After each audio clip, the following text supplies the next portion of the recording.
نحمدہ ونصلی علی رسولہ الکریم اما بعد۔ آج کچھ ساتھیوں نے سوالات بھیجے ایسے اچھے ہیں کہ ایک بہن نے پوچھا کہ میرا شوہر روزہ نہیں رکھ سکتا اور دل کرتا تھا اس کا آج روزہ رکھوں، اس کے بدلے میں نے روزہ رکھ لیا، اس کا اجر ملے گا؟ اس کے اصالے ثواب کر سکتے ہیں۔ مثلا کسی کا ارادہ تھا روزے رکھنے کا، وہ روزہ نہیں رکھ سکتا، بیچارہ مجبور ہے، معذور ہے، کوئی بھی معذوری ہے، کوئی شوگر ہے یا بلڈ پریشر ہے یا ایسا جو بالکل اینڈ پر ہے، اب کوئی دوسرا روزہ رکھ کے اس کو اصالے ثواب کر سکتا ہے، لیکن اس کا روزہ نہیں ہوگا، روزہ اسی کا ہوگا، اصالے ثواب کر سکتا ہے۔ مثلا عمرہ کر کے کوئی بندہ اپنا عمرہ اصالے ثواب کسی والد کو کر دے، والدہ کو کر دے، بہن کو کر دے، کر سکتا ہے۔ روزہ رکھ کے زندہ اور مردہ دونوں کو اصالے ثواب کر سکتا ہے۔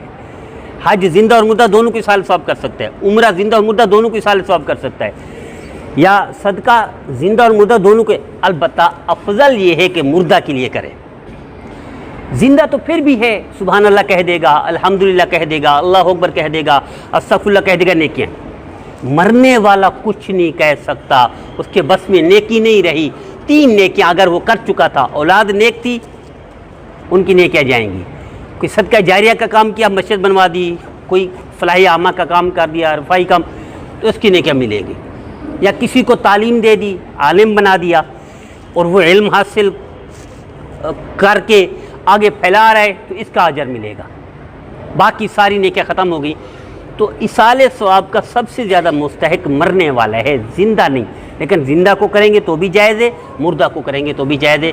اللہ ہم سب کو یہ فکر کرنے کی توفیق عطا فرمائے کہ ہم سب کے لیے نیکیاں بھی کریں، سب کے لیے آخری درجے میں دعا بھی کریں۔ یہ دعا غیبانہ دعا نبی کریم صلی اللہ علیہ وسلم نے ارشاد فرمایا جو عرش کو ہلا دیتی ہے، جو فوری قبول ہوتی ہے، وہ غیبانہ دعا ہے۔ ہم آپس میں ایک دوسرے کے لیے دعا کریں غیبانہ، یہ قبول ہوتی ہے۔ آپ میرے لیے، میں آپ کے لیے، یا ایک دوسرے کے لیے، بہن بھائی ایک دوسرے کے لیے، کزن ایک دوسرے کے لیے، چچا تایا ماما پھپھا خالہ ایک دوسرے کے لیے، یہ دعا قبول ہوتی ہے۔ حضور نے فرمایا سب سے جلدی قبول ہونے والی دعاؤں میں سے یہ ہے۔ جیسے حضور نے فرمایا نا، فرض نماز کے بعد دعا قبول ہوتی ہے، مسافر کی دعا قبول ہوتی ہے، مظلوم کی دعا قبول ہوتی ہے، اسی طرح اذان کے بعد کی دعا قبول ہوتی ہے۔